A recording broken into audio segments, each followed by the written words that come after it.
Hey guys, today I'll show you how to fix PUBG failed to initialize in Steam. So first, in your Steam, once you've opened it and it hasn't launched, just go to your task manager and then go ahead and find Steam Client Services.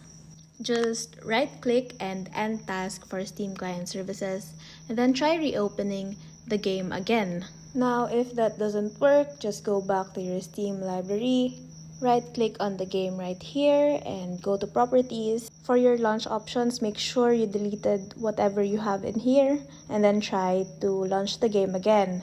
Now if it doesn't work again, go back to properties and go to installed files and click on verify integrity of game files. Now just wait for it to repair and try to launch the game again. Now if that doesn't work, just try uninstalling and reinstalling the game again. Hope this helps!